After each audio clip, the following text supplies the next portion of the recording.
ওয়াকার সাহেব সচল হয়েছে, ওনার পাঙ্খা গজাইছে ইন্ডিয়ার সচিব নিয়ম বহির্ভূতভাবে ক্যান্টনমেন্টে যাইয়া যখন দেখা করছে তারপর থেকে গত বুধবার সে খালেদা জিয়ার সাথে গেছে দেখা করতে।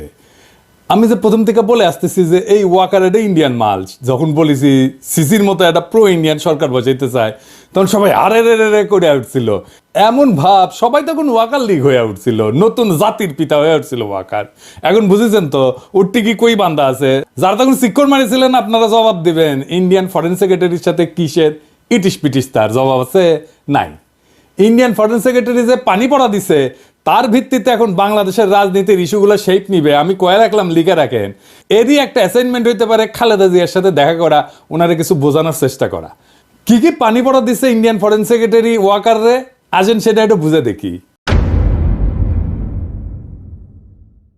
কি দিছে এটা বলা মুশকিল, এইটা ওয়াকার আর পররাষ্ট্র সচিব বিক্রম মিশ্র জানে, তবে আমরা অনুমান করতে পারি। এক নাম্বার, নতুন কোন রাজনৈতিক শক্তি যেন উত্থিত না হয়, কারণ সেই নতুন রাজনৈতিক শক্তি হবে ইন্ডিয়া বিরোধী। দুই নাম্বার, আওয়ামী লীগকে যেন রাজনীতি করতে দেওয়া হয়। তিন নাম্বার, জামাতকে যেন কোনো স্পেস না দেওয়া হয়। চার নাম্বার, এইসব কিছুর জন্য যেন ৭২-এর সংবিধান সমুন্নত থাকে।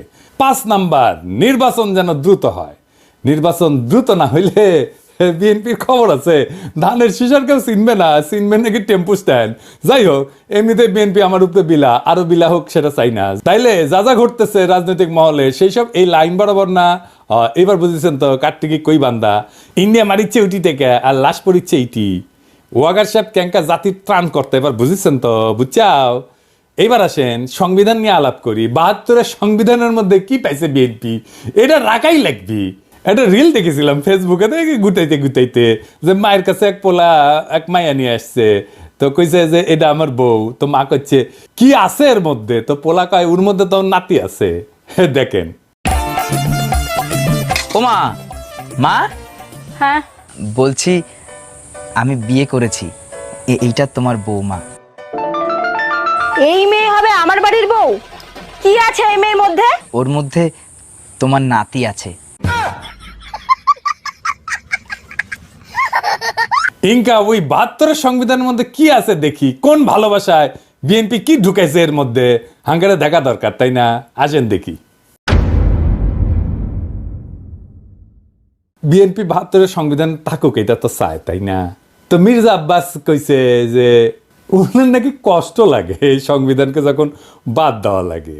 শহীদের রক্তের দিয়ে লেখা যে সংবিধান, সেই সংবিধানকে যখন কবর দেওয়ার কথা বলা হয় তখন কিন্তু আমাদের কষ্ট লাগে।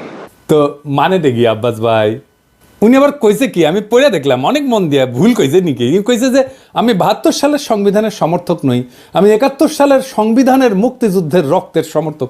মানে কি, বাংলাটাও তো ঠিক মতো খুব ব্যাপারের নাই। মানে দেখি আব্বাস ভাই, ৭১ সালের সংবিধান কোনটা আওলায় গেলে হবে, এখন ক্ষমতা নাই যেতে যেতে। আর কইছে যে মুক্তিযুদ্ধ হয়েছিল বলে এই সংবিধান, ওই সংবিধানে যদি খারাপ কিছু থাকে নিশ্চয়ই সেটা বাতিলযোগ্য। ওই সংবিধানে যদি খারাপ কিছু থাকে নিশ্চয়ই সেটা বাতিলযোগ্য। তো আব্বাস ভাই, কি খারাপ জিনিস আছে সংবিধানে? আপনি তো কইছেন যদি থাকে, তাহলে কি খারাপ জিনিস আছে সেটা বলেন, কি বাতিল করবেন সেটা বলেন। আমরা তো মনে করি ১ মণ সংবিধান, দুধের মধ্যে ১ ফোঁটা সোনা পড়েছে, পুরাটাই নষ্ট। তা আপনি বাদ দিবেন কি? পুরাটাই তো নষ্ট। একটা রাজনৈতিক দল হিসেবে আপনাদের তো বলতে হবে সংবিধানে খারাপ কি আছে। বলছেন কখনো? বলেন নাই। ওইটুকু কাজ তো করবেন না। ওই কাজ করার না আছে হ্যাডম, না আছে ইচ্ছা। সংবিধান সম্পর্কে আপনাদের ক্রিটিক্যাল পজিশন কি? নাই তো। তাই আপনারা এটা বদলাবেন না। অবশ্য ক্ষমতা গেলে বদলানোর মতো সংখ্যাগরিষ্ঠতা তো আপনাদের থাকবে না, লিখে রাখেন, কয়ে দিলাম আজকে। না না, আমাদের বদ্ধ আপনার আর কি, আপনারা প্রত্যেকদিন নিশ্চিত করিচ্ছেন যে আপনাদের ভোট কমে। আপনাদের ভোটের মুরগি আপনি লেজে কাটবেন না গলায় কাটবেন সেটা আপনাদের ব্যাপার, কিন্তু আপনাদের বলতে হবে আপনারা কি বদলাবেন সংবিধানের। না বললে নির্বাচনে যাইতে পারবেন না। নির্বাচনে যাইয়া দেখেন কোন কিসিমের সমালোচনা শুনেন আমাদের কাছ থেকে টের পাইবেন, তখন ভাইবেন না আপনাদের ভোট দেওয়ার জন্য বসে আছে সবাই। না, ওই দিন বাগে খাইছে। কেন আপনাদের ভোট ব্যাংক বাগে খাইতেছে সেটা আমি আলাপ করবনি, দেখাই দিমুনি কেন আপনার ভোট ব্যাংক বাগে খাইতেছে। খুব মনে করেন যে মার্কা দেখে চাপ্পা দিবে, ওই দিন গেছে। আজ আমার আলাপ শুধু সংবিধান নিয়ে। আবার রিজি ভাই কইছে যে সংবিধান বাতিল মানে নাকি মুক্তিযুদ্ধকে অস্বীকার করা। উনি কাইন্দে শেষ মুজিবের ছবি কেন নামানো হয়েছে দেখেন। শেখ মুজিবের ছবি নামানোটা উচিত হয়নি। খন্দকার মোস্তাক নামিয়েছিলেন, জিয়াউর রহমান তুলেছিলেন। ইতিহাস আপনার নির্ধারণ করবে, বিচার করবে। তো সেই বিচারের ভার থাকলো, জনগণ বিচার করবে। কিন্তু আমাদের জাতীয় জীবনের, জাতীয় ইতিহাসের আন্দোলনে যার যতটুকু অবদান সেটা স্বীকার করা হোক। আমরা আওয়ামী লীগের মতো সংকীর্ণ নই, আমরা ছোট মনের প্রচার দেব না।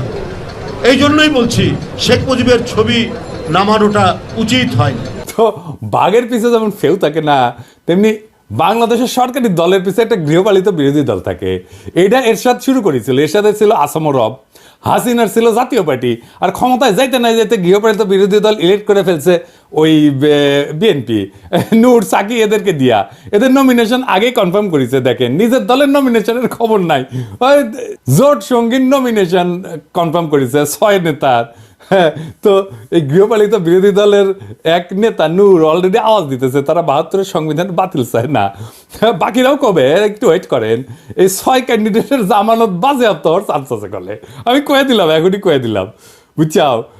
আর যদি বঞ্চিত ক্যান্ডিডেট, বিএনপির যদি বঞ্চিত ক্যান্ডিডেট থাকবি না, ওটি ও যদি নাগরিক কমিটি বা জামাত ক্যান্ডিডেট করে, তাহলে এই 6 জনের এমপি হওয়ার কায়েসের কলে চারা। যাই হোক, আজকে আমার আলাপ বাংলাদেশের ধ্বজভঙ্গ সংবিধান নিয়ে।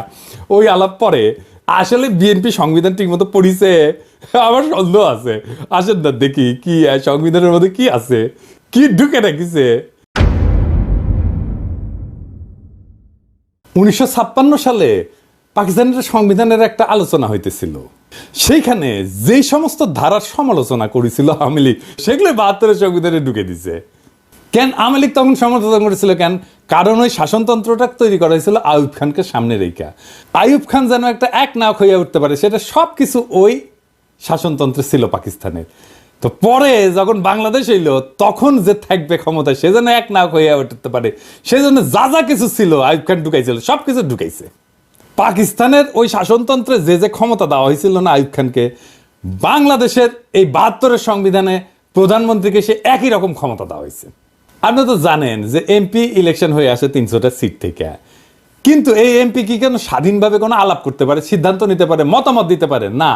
দলের ডিসিশনের বাইরে গেলে সদস্যপদ বাতিল হয়ে যায়। মানে হাসিনা যেটা চাইবে, বা সংসদের নেতা যেটা চাইবে, বা ভবিষ্যৎ দলের নেতা যেটা চাইবে, সেখানে এমপিদের ভোট দিতে হবে। তাহলে আলাদা আলাদা এমপি থেকে লাভ কি, তাই না? দলের সিদ্ধান্তের বাইরে যদি ভোটই দিতে না পারে, তাহলে আলাদা আলাদা ভোট করার তো দরকার নাই। 300 জন আলাদা লোকের তো দরকার নেই, একজন থাকলেই হয়তো, তাই না? এই সংবিধানে মিশামিশি মেলা কথা লেখা আছে, কথা দিয়ে ভরে রেখেছে আর কি। লিখেছে প্রজাতন্ত্রের সকল ক্ষমতার মালিক নাকি জনগণ। বাপরে, তার মানে আমি আপনি জনগণ, তা আমি আপনি মালিক তো, তাই না? হ্যাঁ, তো লিখেছে কি? লিখেছে প্রজাতন্ত্রের সকল ক্ষমতার মালিক জনগণ। এটা দিয়া কিন্তু শেষ না, এরপরে বাক্যটা একটা সেমিকলন চিহ্ন দিয়া আবার ঘোষণা করছে যে এই ক্ষমতা কেবল সংবিধানের অধীনে ও কর্তৃত্বে কার্যকর হইবে। তাহলে প্রশ্ন যেটা স্বাভাবিকভাবে আসে সেটা হইতেছে যে সংবিধান জনগণের যে ক্ষমতা, এটা কাদের, কিভাবে প্রয়োগের দায়িত্বটা দিছে কাকে? এই ক্ষমতা কেবল সংবিধানের অধীনে ও কর্তৃত্বে কার্যকর হবে। তার মানে কি? তার মানে এই ক্ষমতাটা প্রয়োগের দায়িত্ব কারে দিছে, বুঝছেন? এই ক্ষমতা প্রয়োগের মালিক হইতেছে প্রধানমন্ত্রী। আপনি মালিক, কিন্তু প্রয়োগ করবে প্রধানমন্ত্রী। মানে বুঝেছেন তো, মালিক আপনি, কিন্তু মালিকের ক্ষমতা প্রধানমন্ত্রী। তো এই কাগজের মালিক হওয়া কাম কি, লাভ কি? বাড়ির মালিক আপনি, কিন্তু এই বাড়ির থেকে পাশের বাড়ির মুখলেস, তো এই বাড়ি থেকে আপনার লাভ কি?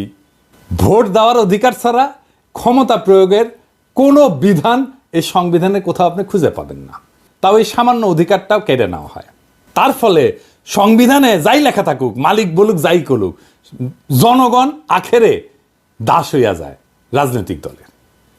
এবার আসেন রাষ্ট্রপতির ভূমিকা নিয়ে কথা বলি।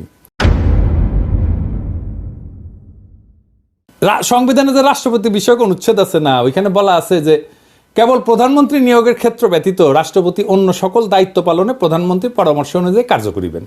তবে শর্ত থাকে যে প্রধানমন্ত্রী রাষ্ট্রপতিকে আদৌ কোনো পরামর্শ দান করিয়াছেন কিনা, এবং করিয়া থাকলে কি পরামর্শ দান করিয়াছেন, কোনো আদালত সেই সম্পর্কে কোনো প্রশ্নের তদন্ত করিতে পারিবে না।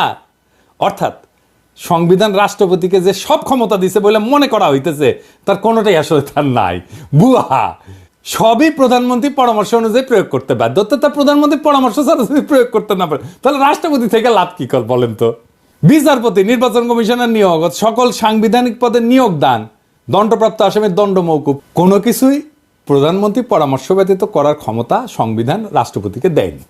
আবার সংবিধান পড়লে মনে হতে পারে যে রাষ্ট্রপতি প্রতিরক্ষা বাহিনীর সর্বাধিনায়ক, সে বিচারপতি নিয়োগ করে, অ্যাটর্নি জেনারেল নিয়োগ করে, নির্বাচন কমিশন, মহাহিসাব নিরীক্ষক নিয়োগ করে। কিন্তু আগের অনুচ্ছেদটা যদি দেখেন না, তাইলে এই সমস্ত ক্ষমতা আসলে দেখা যাচ্ছে যে দৃশ্যত রাষ্ট্রপতির, কিন্তু প্রকৃতপক্ষে এটা প্রধানমন্ত্রীর আন্ডারে। রাষ্ট্রপতি প্রধানমন্ত্রীর আন্ডারে চাকরি করা এক বালচুন, যার নিজের কোনো ক্ষমতা নাই, চাঁদের মতো আর কি, নিজের কোনো আলো নাই। প্রধানমন্ত্রী সূর্যের আলোতে সে আলোকিত। তো সংবিধান অনুসারে বলছে যে রাষ্ট্রপতির আছে প্রধানমন্ত্রী নিয়োগের ক্ষমতা, কিন্তু এবার বলাও আছে যে সংসদের সংখ্যাগরিষ্ঠ সদস্যের আস্থাভাজন বলে রাষ্ট্রপতির নিয়োগ প্রতীয়মান হইতে হবে। তার মানে রাষ্ট্রপতি তাকেই প্রধানমন্ত্রী নিয়োগ করবে যে সংসদের সংখ্যাগরিষ্ঠ। তার মানে তার রাষ্ট্রপতির তো আসলে কোনো ক্ষমতা নাই। প্রকৃত অর্থে প্রধানমন্ত্রী নিয়োগের ক্ষমতাও তার না। এটা হলো সংখ্যাগরিষ্ঠ সংসদ সদস্যের ক্ষমতা। তারপরে প্রধানমন্ত্রী তো প্রজাতন্ত্রের নির্বাহী ক্ষমতার অধিকারী করছেই, মন্ত্রী নিয়োগ করা, বরখাস্তের এখতিয়ার সংবিধানে প্রধানমন্ত্রীকে দিছে। বাংলাদেশের সংবিধানে প্রধানমন্ত্রীকে যে ক্ষমতা দেওয়া হয়েছে, প্রাচীনকালের সম্রাটদেরও এই ক্ষমতা ছিল না।